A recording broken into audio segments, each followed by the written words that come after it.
Dominique Lavanant avoue enfin ce que l'on soupçonnait de la plus grande tristesse de sa vie, son amour et son mariage. Dominique Lavanant, né le 24 mai 1944 à Morlaix, en France, aujourd'hui âgé de 81 ans, porte en elle une profonde tristesse que le public n'a que vaguement ressentie, mais jamais clairement, jusqu'à ce qu'elle admette officiellement que son bonheur intime n'a jamais été aussi complet que les doux sourires qui apparaissent à l'écran. Bien que sa carrière artistique, bâtie sur des décennies de rôles humoristiques et pleins de caractère, ait laissé beaucoup penser d'elle comme une femme mature et stable à tous égards, la réalité est tout autre. Elle n'a jamais échappé à l'ombre de l'impossibilité d'être proche, de partager pleinement sa foi avec le mari qui l'a accompagnée à travers les hauts et les bas de toutes ces années.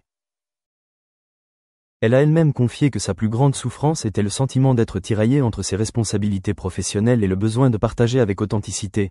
Alors que les projecteurs brillaient toujours, en coulisses, elle luttait contre la solitude, son mari, un homme calme et inexpressif, ne manifestant aucune inquiétude profonde, ce qui lui donnait l'impression de devoir se forcer à être forte pour préserver les liens forts de son mariage. La vérité sur la santé de Dominique s'inscrit également dans ce triste tableau. Elle a récemment dû faire face à une série de problèmes physiques, douleurs articulaires, fatigue persistante, insomnie chronique et baisse d'énergie générale, qui l'ont contrainte à s'absenter des spectacles, à reporter des projets personnels et à participer rarement aux événements sociaux habituels. Elle a dit un jour que sa faiblesse physique l'empêchait de rire sur scène, mais ce qui la peinait le plus n'était pas la limitation de la vieillesse, mais la crainte que son mari, un homme qui privilégiait toujours le silence à la parole, ne comprenne pas la solitude qu'elle ressentait. Dominique a admis ce que beaucoup avaient deviné. Elle avait espéré que l'amour du mariage l'aiderait à surmonter tous ses soucis, mais lors de longues nuits blanches, elle se demandait si elle n'était pas trop seule chez elle.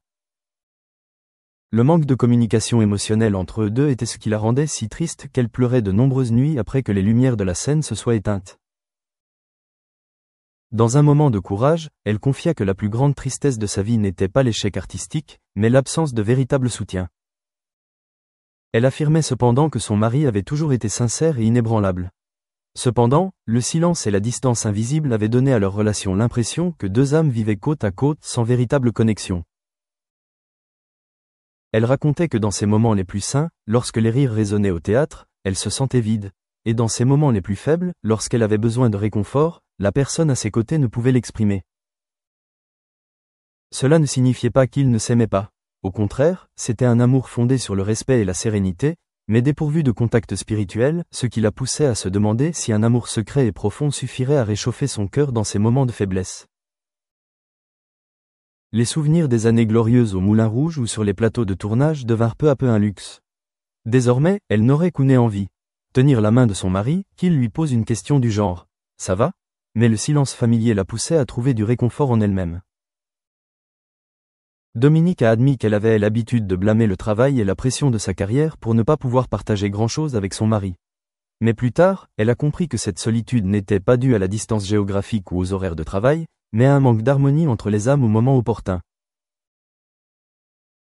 Cette vérité a surpris et attristé les fans, car jusqu'à présent, elle a toujours été l'exemple même de la femme qui prend soin d'elle, rit seule et traverse les tempêtes de la vie.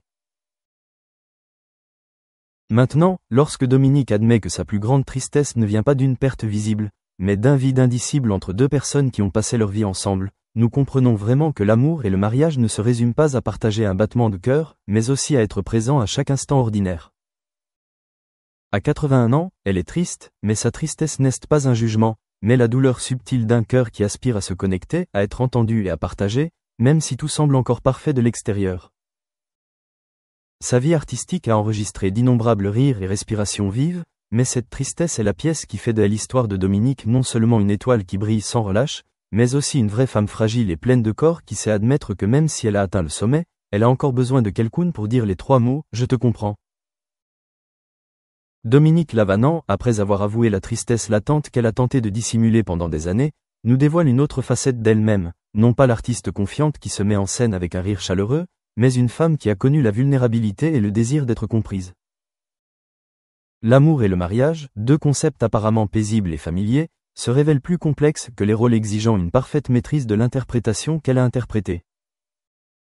Elle révèle que la plus grande tristesse de sa vie ne provenait pas d'une tragédie spécifique, mais du sentiment de solitude ressenti dans son propre mariage, lorsque son partenaire, un mari fidèle qui exprimait rarement ses émotions par les mots et le regard, ne reconnaissait pas immédiatement le besoin d'une étreinte discrète ou d'une question sincère après une longue journée de solitude.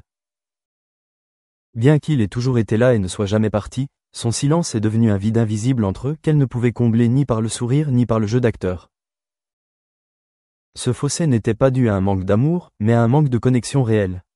Cela l'a amené à se demander si elle vivait une relation presque saine physiquement, mais émotionnellement sèche, laissant son cœur assoiffé dans ses moments les plus faibles. À 81 ans, lorsque son corps a commencé à montrer des signes évidents de déclin, douleurs articulaires, insomnie persistante, fatigue incessante, Dominique a dû faire face non seulement à la douleur physique, mais aussi au sentiment de perdre une partie de sa vie, car son mariage n'était plus un lieu sur lequel elle pouvait compter pour trouver la paix intérieure. Elle dit que continuer à agir est sa façon de ne pas sombrer dans l'obscurité, mais chaque fois que les lumières s'éteignent, elle perçoit l'absence du réconfort subtil que le mariage est censé lui apporter. Son mari, qui avait juré de traverser les épreuves de la vie à ses côtés, a désormais un cœur aimant, mais il ne peut pas parler au bon moment pour assurer Dominique qu'elle n'est pas seule. Elle ne lui en veut pas, mais au contraire, elle comprend que la façon dont l'homme qui vit avec elle depuis plus d'un demi-siècle lui montre son affection ne se fait pas par des mots mais par des soins silencieux. En cuisinant ses plats préférés, en s'asseyant à côté d'elle lorsqu'elle souffre, en la regardant tranquillement lutter contre son corps vieillissant. Mais le manque de communication émotionnelle, surtout dans les moments difficiles, pesait lourdement sur son cœur, la forçant à admettre ce qu'eux-mêmes, et les autres, soupçonnaient. L'amour ne se résume pas automatiquement à des attentions quotidiennes, mais requiert des gestes, des mots et une compréhension tacite. Dominique avait tenté de faire descendre son mari sur la petite scène, où ils pouvaient discuter sans jouer la comédie, mais lui, de nature réservée, restait souvent silencieux, croyant que son geste des attentions suffisait. Cela, disait-elle, provoquait une profonde tristesse, née d'un malentendu facile auquel tout le monde ne pouvait échapper. Ils s'aimaient, mais n'exprimaient pas pleinement la façon dont ils avaient besoin d'être aimés, ce qui la laissait avec un manque subtil qu'aucun partenaire ne pouvait combler. Cet aveu courageux marqua un tournant. Elle n'utilisait plus son travail artistique pour masquer son désir de dire « je ne vais pas bien » ou de lui poser une question compatissante en coulisses, même si elle savait que son mari l'aimait toujours en silence, à sa manière.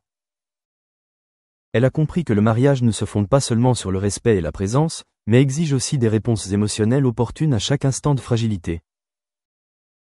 Et lorsqu'elle le disait, cela ne nécessitait pas un grand changement, mais juste un geste doux, une poignée de main, un regard compatissant, un doux rappel par rapport au silence habituel. Grâce à cela, elle et son mari ont commencé à passer du temps chaque soir à se confier leurs sentiments, aussi infimes soient-ils, au lieu de tout laisser étouffer par l'emploi du temps ou les effets de la vieillesse. Sa santé n'était plus aussi bonne qu'avant, mais grâce à une meilleure compréhension de son propre deuil et à une plus grande compréhension de celui-ci par son partenaire, son esprit a commencé à s'adoucir. La maison silencieuse qu'il avait autrefois rendue seule résonnait désormais du son de petites conversations thérapeutiques, les tons de « je t'entends » et « dis-moi ce dont tu as besoin » devenant aussi familiers qu'une sédatif. Dominique croyait désormais que ce qu'elle soupçonnait depuis des années, que son mariage n'était pas seulement un engagement durable, mais aussi un flot d'émotions prêt à se déverser